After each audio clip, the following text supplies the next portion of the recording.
everybody. Okay, I have some information to give you.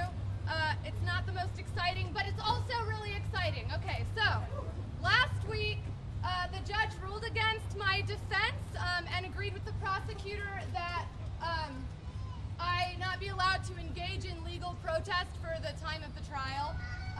And my legal counsel has felt certain that the judge would rule against us again and not allow any fracking or injection-related evidence as part of my defense. So today, I pled out of a felony charge of inducing panic. My legal counsel negotiated a deal where I will be allowed to hold a misdemeanor charge for a period of 1 year, after which it will be dismissed.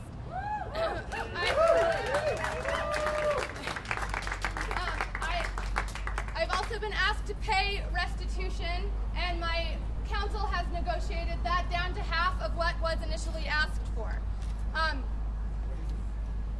There has been a gathering consensus in this community that I should not have to pay any restitution at all for law enforcement overreaction, that all charges against me should have been dropped, and that were I to take this to a jury trial, they would not find me guilty. Indeed, many people in this community wrote letters and postcards to the prosecutor, Keller Blackburn, asking that the charges against me be dropped. And I want to acknowledge that and publicly thank everyone for their outstanding support.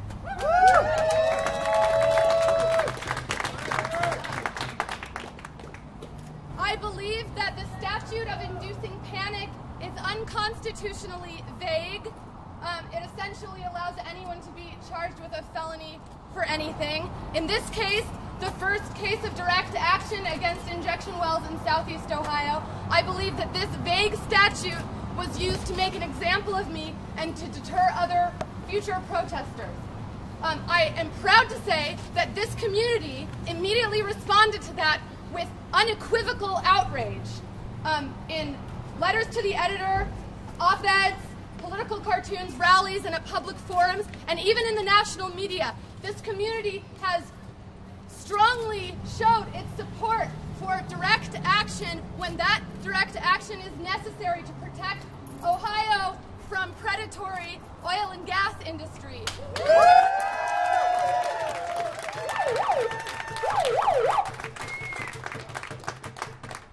The Ginsburg injection well has been in violation without meaningful oversight or remediation for 25 years. This well must be shut down.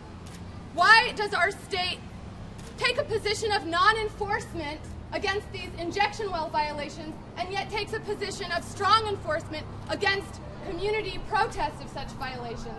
I once again ask the state of Ohio to protect people who live in Ohio, who drink the water here, who raise their children here, who have farms here, rather than protecting the oil and gas industry.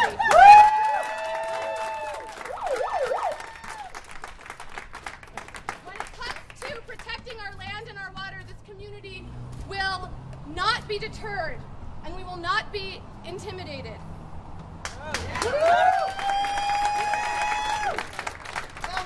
If the prosecutor believes that grossly overcharging civil disobedience will stop the strong tide of resistance in Appalachian, Ohio, he is wrong. Right. And if he thinks to use this as an intimidation tactic to deter future protesters, he is wrong. On the contrary, we are picking up speed, we are gathering momentum, and we will continue this fight. That's right. I ask this community to send a strong message.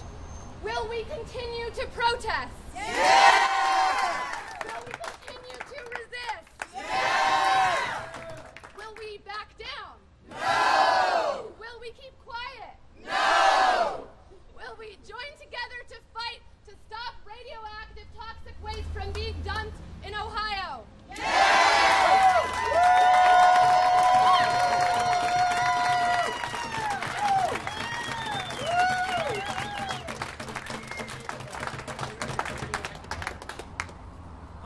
I'm Bob Fitrakis. I've had the privilege of being counsel for Madeline Fitch. Again, under the circumstances, I think the deal was the best we could do. But it's up to us to change the conditions in Athens County. Like any temporarily occupied people, these foreign forces that are coming in from Pennsylvania, dumping radioactive water, carcinogenic water, toxic water, have to be beaten back. And in order to do this, this is merely the first skirmish in the war, and it will be ongoing, unrelenting battle by the people against the forces